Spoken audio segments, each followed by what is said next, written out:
안녕하세요. 사순절 셋째 주의 목요일 16번째 말씀 묵상 시작합니다. 시편 3권은 이스라엘의 멸망이라는 국가적 재난에 대해 탄원하는 73에서 83편인 아삽의 시 부분과 시온을 중심으로 한 하나님의 주권을 노래하는 84에서 89편으로 분류할 수 있습니다. 흥미로운 건 시편 3권의 후반부인 84에서 89편이 같은 주제로 반복되도록 배열되었다는 거예요. 방정열 교수님의 연구 덕에 이 부분이 전략적 배열을 가지고 있다는 걸 알 수 있게 됐죠. 교수님의 설명을 읽어볼게요.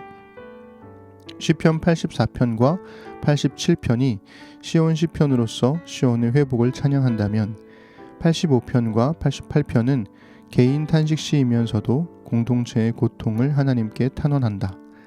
그리고 시편 86편과 89편은 다윗 언약과 왕조의 멸망이라는 주제를 공유한다. 흥미롭죠? 각각의 시편을 묵상하는 것도 의미가 있지만 각각의 시가 책으로 묶일 때는 주제와 배열에 따라 새로운 의미가 생기기도 합니다. 중요한 건 이것만이 옳다는 건 아닙니다. 다만 새로운 연구들을 통해 이전에 미처 몰랐던 새로운 의미들을 발견하는 기쁨을 누림으로써 성경을 더 풍성하게 읽을 수 있게 되었다는 거죠. 예를 들어 오늘 읽어드릴 시편 87편의 경우 시편 3권의 문맥과 상관없이 하나의 시편으로 떼어내서 읽으면 묵상하기가 쉽지 않습니다. 왜 하나님이 아닌 시온을 찬양하는 건지, 뭘 말하고 싶은 건지 헷갈리죠. 시인의 간절한 탄원도 아니고 하나님을 향한 신실함을 고백하는 것도 아닙니다. 심지어 억지 주장을 하는 것처럼 보이죠. 잠시 후에 들어보시면 제 말을 이해하실 거예요. 자, 그럼 오늘은 고라자손의 시, 곧 노래라는 표제어를 가진 시편 87편을 읽어드릴게요.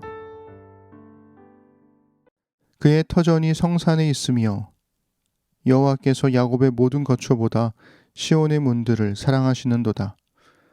하나님의 성이여 너를 가리켜 영광스럽다 말하는도다.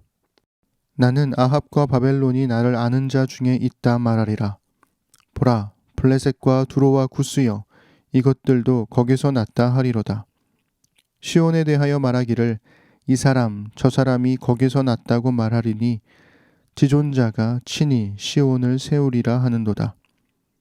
여호와께서 민족들을 등록하실 때에는 그 수를 세시며 이 사람이 거기서 났다 하시리로다.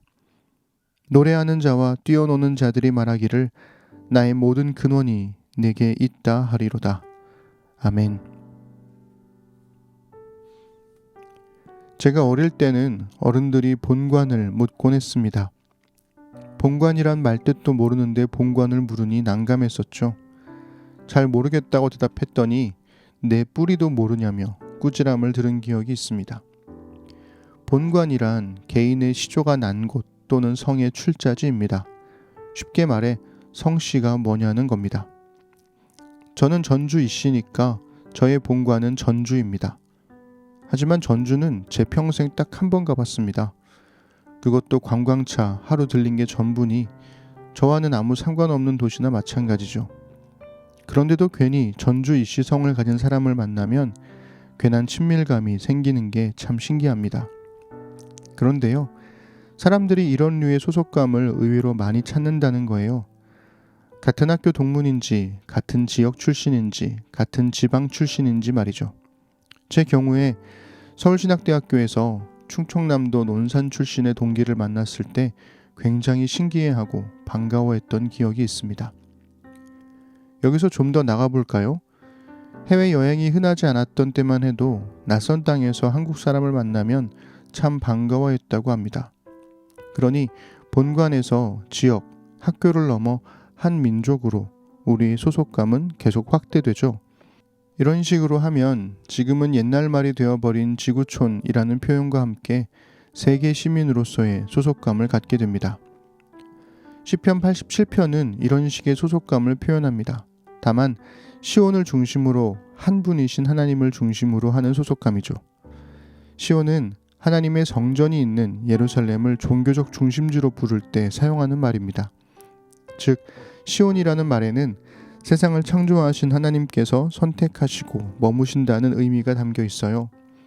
87편의 시인은 직접적으로 하나님을 찬양하지 않고 하나님이 택하시고 머무시는 시온을 찬양함으로써 우회적으로 하나님의 주권을 노래하는 겁니다.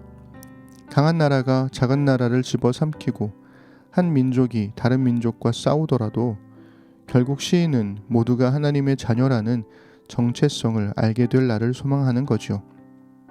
우리 모두가 하나님이 창조한 사람이라는 고백, 사람에 대한 존중은 거기에서 나옵니다.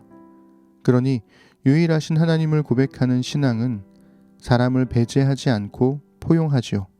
모두가 하나님의 자녀들이기 때문입니다.